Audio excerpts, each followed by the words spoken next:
So we've still got more Premier League games to talk about for round six, and the excitement is building up as usual. But first off, Victor, let's go to Arsenal and they're taking on Newcastle. And we know this game. There has been one particular theme that has surrounded this game in recent seasons.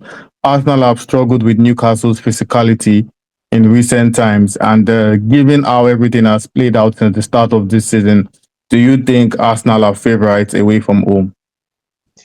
You see, that's the thing with Newcastle and Arsenal. Like, okay, you look at Newcastle, and of course, you have someone like Dan Burn, and you have someone like Bruno Guimaraes, and you have Voltemade, and now they're all pretty handy in a scrap by the looks of it. At the same time, Arsenal don't exactly look like they've been skipping on their iron supplements either. You know, you've got Saliba, you've got Gabriel, you've got Rice, Gyökeres, and yet Arsenal are having trouble.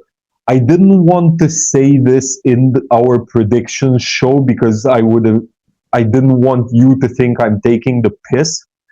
But I do expect Arsenal to lose or at best draw against Newcastle.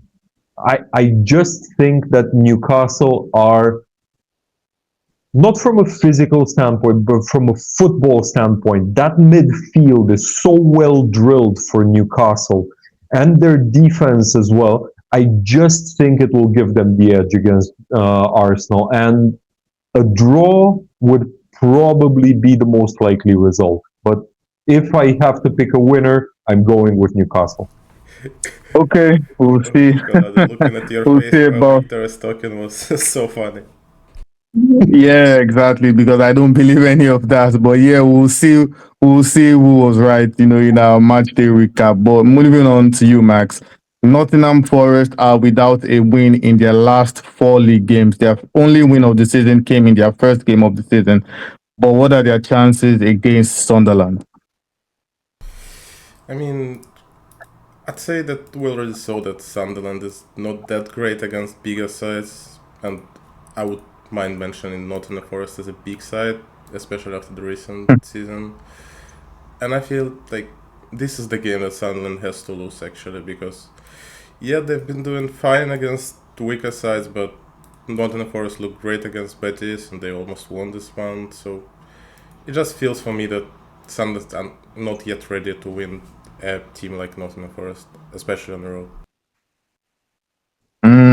To be fair, I think it's actually more one straightforward to me in the sense that both teams are not far off in terms of quality, in my opinion. But yeah, we're just gonna have to see how that one plays out. Moving on to you, Victor. Third place Tottenham take on bottom placed Wolves. Are we expecting a one-sided affair all through?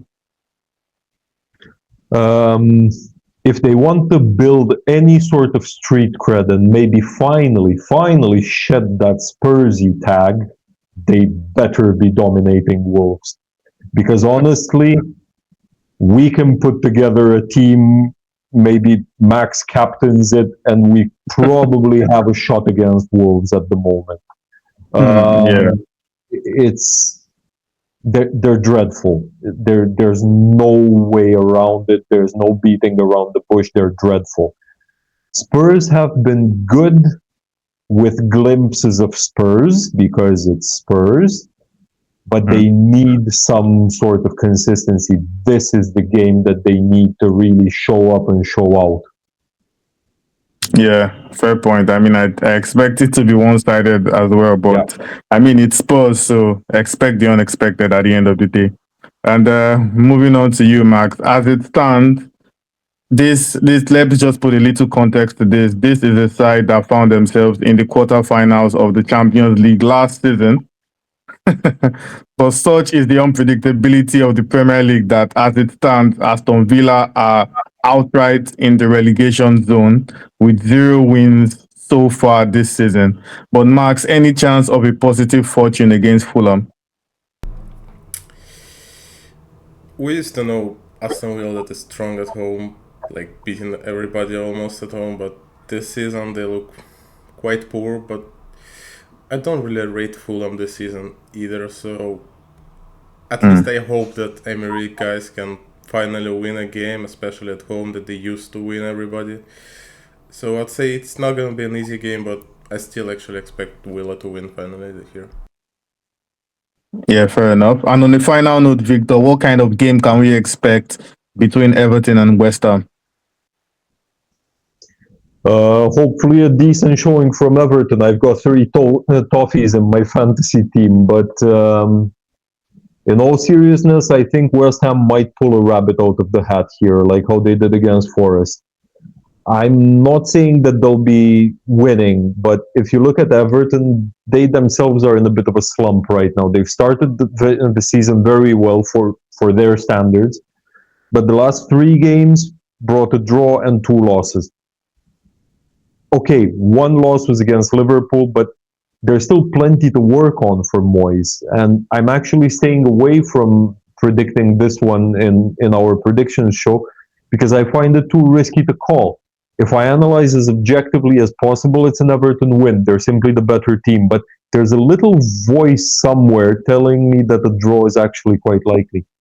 Okay, we're just going to have to see if that little voice was right or wrong when we do our match day recap. But those are our thoughts for now ahead of round 6. We've given our predictions and we've also shared our thoughts and analysis on how we think the games will play out. And now all that is left is for us to wait and see how the results will unfold. And on that note, we're asking our viewers to join us in the conversation. What do you think will happen in round 6? What are your best thoughts? And what do you expect from all the games that we've talked about so far? See you in the match day recap.